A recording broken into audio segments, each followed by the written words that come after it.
What's up? It's time to talk about Ghostbusters 2. We're continuing on with the Ghostbusters franchise today.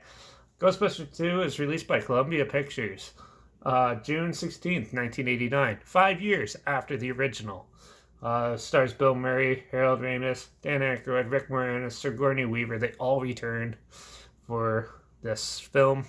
It's written by Harold Ramis and Dan Aykroyd. It was produced and directed by Ivan Reitman, who directed the original. He's also done like Kindergarten Cop Twins, Stars, to name a few.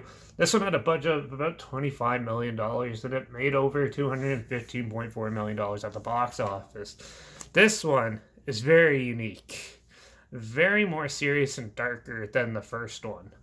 Now, Ghostbusters 2 takes place 5 years after the original one, and yeah, and they show the test of time of the actual Ghostbusters. They're running down on their luck. They're doing birthday parties. People don't take them seriously anymore. They're running out of money. And then they're basically trying to make ends meet doing other things. Sigourney Weaver's character and Bill Murray's character, they don't love each other anymore, even though Bill Murray's main character, Mr. Venkman, is still sort of has feelings for her and stuff. So he slowly tries to, once he realizes that she's still being haunted from like the first one, that he tries to come and help and tries to rekindle what they had.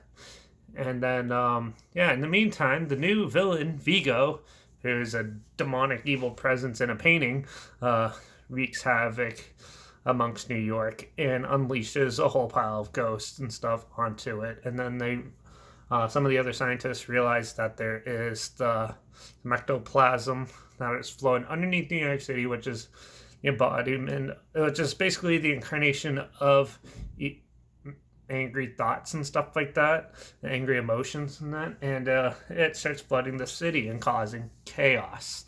Like, this one is a little more out there. They bring back the Titanic in it, which was really funny and amusing and pretty well done. And they try to make it somewhat of a global look to it a bit too, where they have ghosts coming on all over the place and wreaking havoc. And it's still a fun time. This one's definitely a little more serious in tone. The jokes are few and far between, but overall, this film is still entertaining. I found it's definitely more geared to like the more adult audience members of it.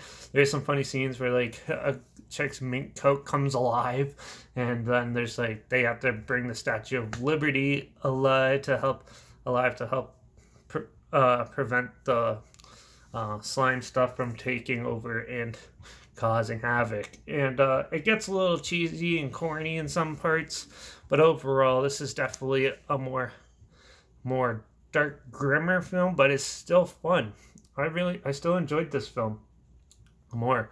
Some of the characters in the acting, you could tell some of them didn't really want to be there, and it shows in their acting styles and stuff like that. And the characters, there's definitely a lot of cuts to this and stuff. You could tell that there's a lot of like mismatching and stuff like that, trying to get it done and get it out on time.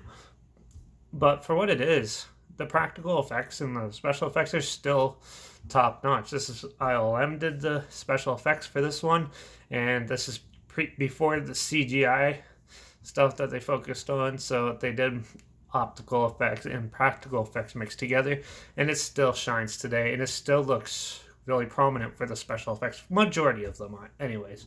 Some of them are a little cheesy looking now, but still not as cheesy looking as all the CGI crap that comes out now. So yeah, but it still holds up, and it's definitely a misunderstood sequel.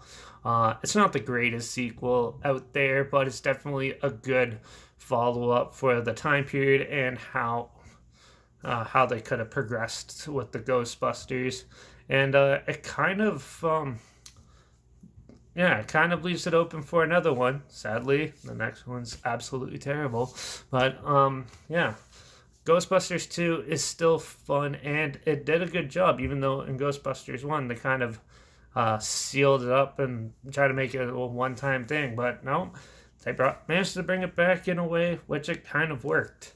Some of the Relationships are cheesy and forced, and some of the characters definitely are not as strong as the original. But overall, I still enjoy this film. I still enjoy it. It's to me, it's a pretty good sequel. It's not the greatest sequel out there, but it's definitely for what they had to work with. It was pretty well done. Um, yeah. So Ghostbusters 2, I'm giving this one a 4.5 out of 5.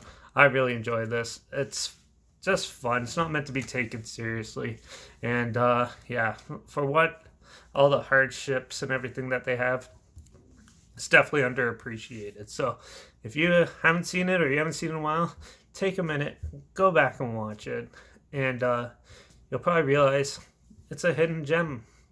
One of those rare moments where a sequel is actually almost as good as the original. So definitely take your time to revisit it. There's a trailer link down below if you want to watch that first or whatever.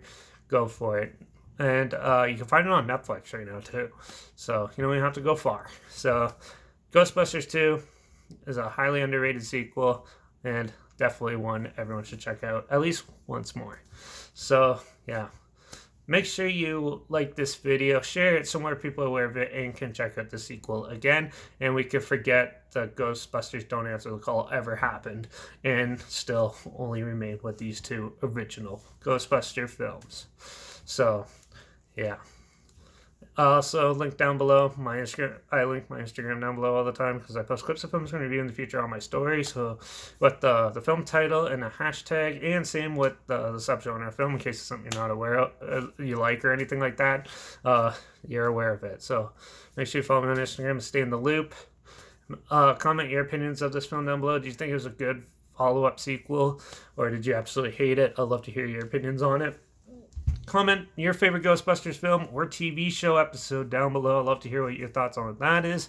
And also, make sure if you have any films or franchises I want to hear my opinions on in the future, comment those down below. I'll try to get to them as soon as I can. And if I can find them, I'll watch anything. So comment whatever films you want to hear my opinions on down below. And make sure you subscribe because you never know what I'm going to talk about next. I'm not going to talk about Ghostbusters Answer the Call or whatever, the reboot. I think I probably already did that on this channel a while ago too, but yeah, I'm not sitting through that. So I'm actually probably going to do some so bad they're good movies. Maybe some really indie horror or something like that in the future.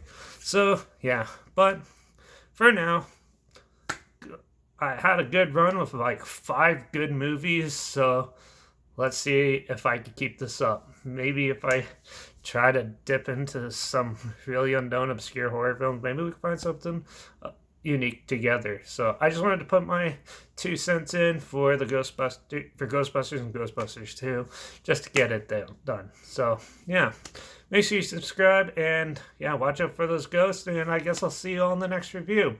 Cheers.